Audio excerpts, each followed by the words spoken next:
Hey guys, how's it going? It's Brendan here from Hyped on Crypto. I hope all of you guys are having a good morning, evening, wherever you guys are from. And today I have some cryptocurrency news for you guys. So kicking off the list, we have Coinbase entering into Japan and what this means for both Coinbase and Japan and other potential countries that Coinbase could enter into the future. Then we're going to be talking about Bittrex actually getting hacked and what this did to the market and what happened on Bittrex as well. And then thirdly, we're going to be talking about the former NBA commissioner after his hatred of cryptocurrency, coming out and denouncing that and saying that he's actually in support of cryptocurrency now and what changed his mind. So if you guys are interested, go ahead and stick around for the video, and do not forget to hit the like and subscribe button because it does help out the channel a lot. With that being said, let's go ahead and jump on into today's video.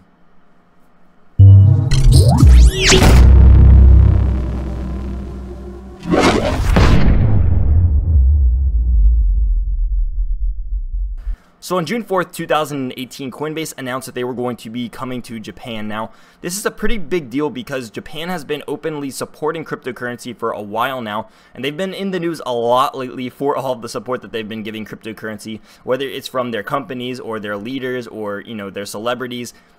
They have been openly supporting cryptocurrency for a pretty good amount of time, and so Coinbase deciding to move into Japan asked the question, what other countries would Coinbase decide to move into? Because if they are open to moving into other countries, what country would be next, essentially? And so we know that they're looking for more crypto-friendly countries because Japan is one of the most crypto-friendly countries, but it kind of gets our minds thinking, where could we move on from here, right?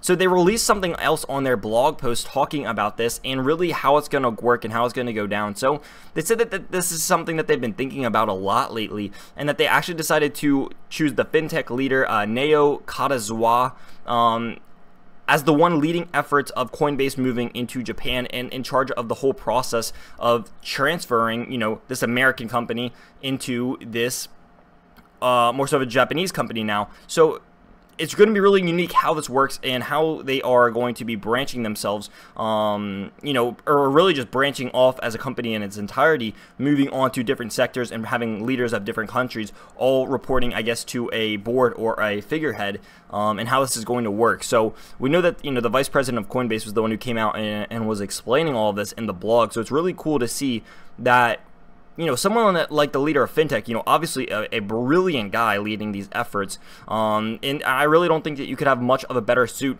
of someone leading something like blockchain technology than someone who's leading that of fintech. So I think it's a really, really great choice by Coinbase to choose someone like Neo to direct their efforts in Japan, and this is going to be really cool to see how this plays out. But again, Japan has been dominating the market right now, and at least out of all the other countries, because they have just been piling and stacking out cryptocurrency news, or positive cryptocurrency news, of them just backing cryptocurrency and blockchain technology and utilizing it, because some countries either back it, some countries utilizing it, but Japan is coming out and supporting it by doing both. So I think that's really what makes Japan unique in our scenario right now.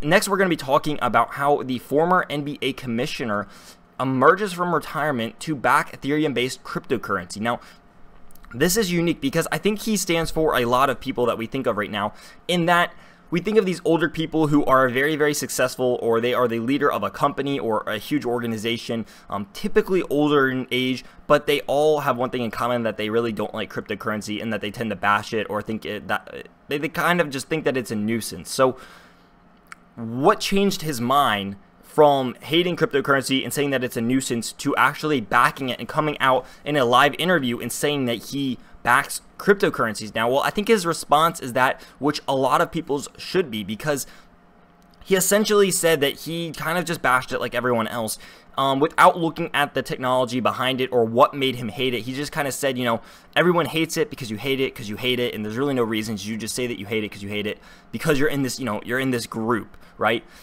But then he said he started kind of looking at both sides of the argument. He started looking, okay, well, why do we all hate this thing called cryptocurrencies and blockchain?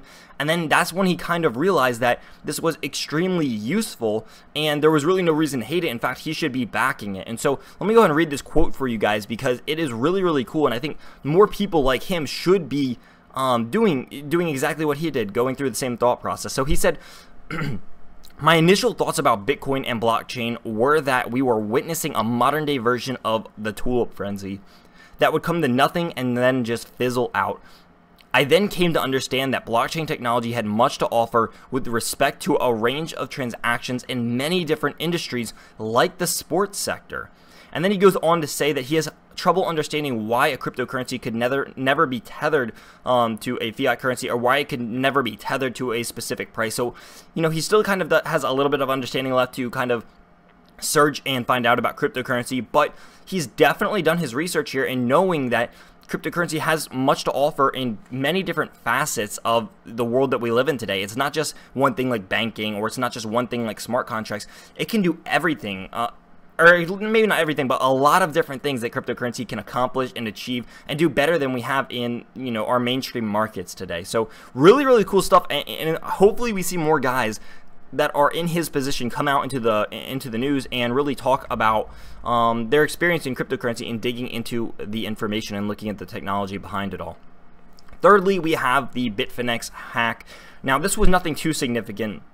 Bitfinex was recently hacked. They did not lose any money, but it did affect the price of Bitcoin nearly about 2%, which was roughly around $300. So nothing too significant. What happened was that their servers got DDoS. If you guys don't know what a DDoS is, a DDoS essentially boots all of their servers offline by overloading them with information.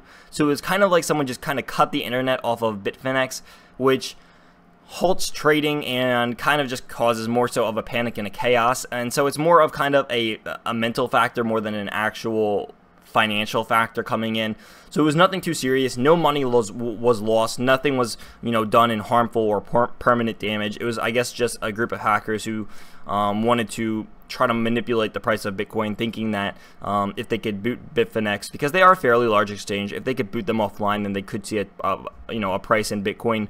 You know, a couple months ago, I think that this would have been way more effective, because we saw a couple months ago that when exchanges went offline, or when exchanges got hacked, or something like this happened, the price of Bitcoin would drop much more drastically. But I think people now are starting to realize that the market is getting manipulated, and when stuff like this happens, especially with a trusted exchange that's like Bitfinex, you know, one that's been around for a little while, I don't think people are panicking too much anymore. So, you know, cryptocurrency is definitely on the move. If you guys haven't seen, cryptocurrencies move, or especially Bitcoin has moved a couple $100s in the past couple days. So we are moving back upwards a little bit. So it's really cool to see all of this awesome news coming out about cryptocurrencies. So that's going to be it for this video, guys. I hope you guys did enjoy. If you guys did enjoy the video, do not forget to hit the like and subscribe button, as it does help out the channel a lot. But that being said, I will see you guys in the next video, and stay hyped.